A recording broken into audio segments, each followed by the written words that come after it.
Γεια σας, καλώς ήρθατε στο κανάλι μου. Χρόνια πολλά, καλή χρονιά. Ξέρετε οι περισσότεροι ότι το πρώτο βίντεο της χρονιάς που κάνω είναι ψωμάκι. Σήμερα θα σας δείξω λοιπόν ατομικά ψωμάκια, τα οποία είναι πάρα πολύ εύκολα, έχουν όμως λίγο χρόνο. Έτσι, δεν είναι απαραίτητο να είσαστε συνέχεια από πάνω από τη ζύμη, απλά έχει λίγο χρόνο.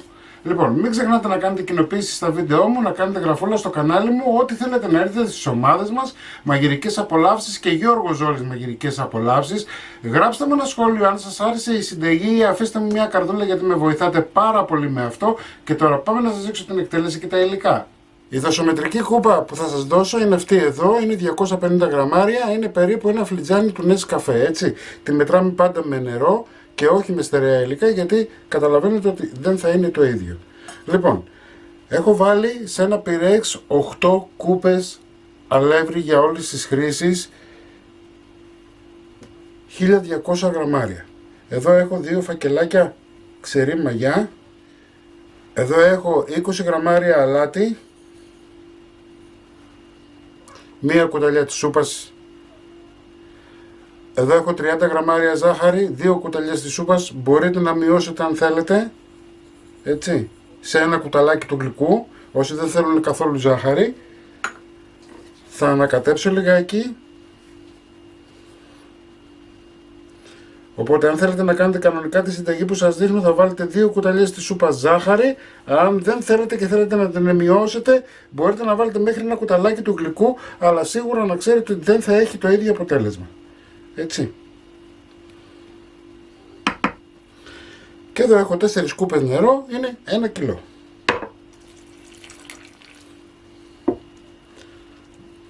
Όπως σας είπα, 1 κιλό νερό. Πάμε τώρα να ανακατέψουμε.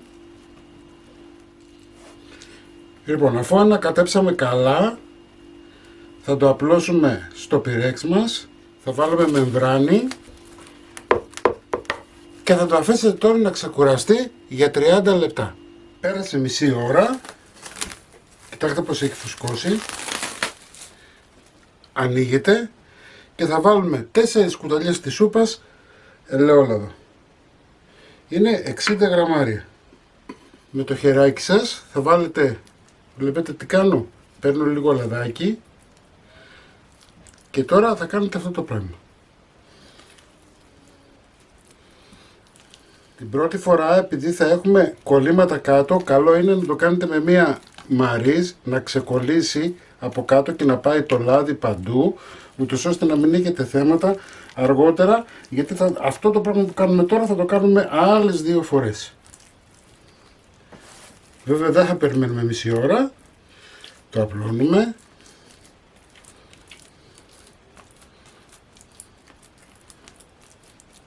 Ξανασκεπάζουμε.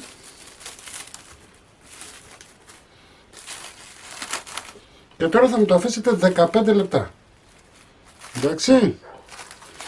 Στα 15 λεπτά θα κάνουμε μία επανάληψη αυτού που κάναμε τώρα. Βέβαια δεν θα βάλουμε άλλο λάδι. Νομίζω ότι είναι αρκετό. 15 λεπτά μετά ανοίγουμε. Τώρα τα πράγματα είναι πολύ πιο εύκολα. Δεν θα σας κουράσει καθόλου γιατί έχει μπει το λάδι. Και αυτό που έχετε να κάνετε είναι αυτό. Βλέπετε. Και το τραβάτε.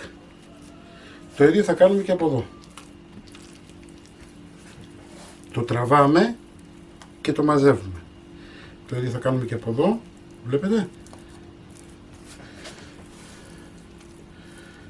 Και από εδώ. Κοιτάξτε πως έχει γίνει η ζύμη. Και μία από εδώ. Ωραία. Το γυρνάμε ανάποδα.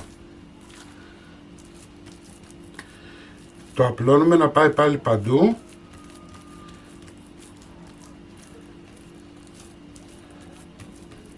Εάν σε περίπτωση σας κολλάει στα χέρια σας, θα βάλετε λίγο νεράκι. Εντάξει. Λοιπόν, αφήνουμε άλλα 15 λεπτά. Κλείνουμε. 15 λεπτά μετά ανοίγουμε. Εδώ έχω ένα μπολ με νερό. Βρέχω τα χέρια μου. Και αυτό που έχω να κάνω τώρα είναι πάλι άλλη μία φορά. Βέβαια τραβάμε έτσι και μαζεύουμε. Εδώ κοιτάξτε το. Τραβάμε και μαζεύουμε. Λίγο νερό πάλι. Τραβάμε και μαζεύουμε. Βάζετε νεράκι στα χέρια σας μόνο όταν το βλέπετε ότι αρχίζει και κολλάει. Εδώ άλλη μια φορά. Το γυρνάμε. Το απλώνουμε. Λοιπόν, το απλώνουμε να πάει παντού πάλι. Σκεπάζουμε. Και αφήνουμε άλλα 15 λεπτά. Αφού αφήσαμε τα τελευταία 15 λεπτά, εδώ έχω αλεύρι έξτρα από το αλεύρι που χρησιμοποίησα στην αρχή.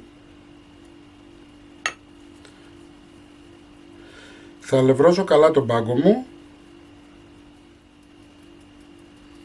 Ωραία, το αφήνουμε στην άκρη. Παίρνουμε το ζυμάρι μας, κοιτάξτε πως έχει φουσκώσει.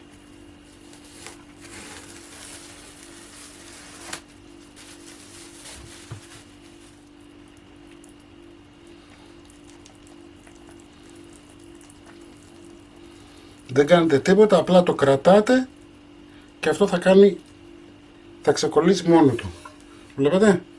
Λοιπόν, νεράκι στα χέρια μας. Και πάμε τώρα να διορθώσουμε λίγο, τόσο όσο, για να μπορέσουμε να βγάλουμε τα κομμάτια. Απλώστε το να πάει παντού. Βλέπετε, με τα δάχτυλά σας, τίποτα άλλο. Αυτό που έχετε να κάνετε τώρα είναι να βάλουμε αλεύρι και από την πάνω πλευρά.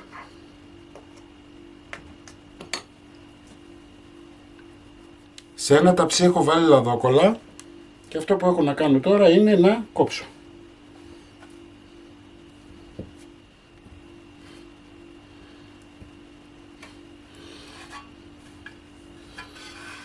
Το παίρνω και το βάζω στο ταψί με τη λαδόκολλα. Αφού το διορθώσω λιγάκι. Το ίδιο θα κάνω και με το επόμενο.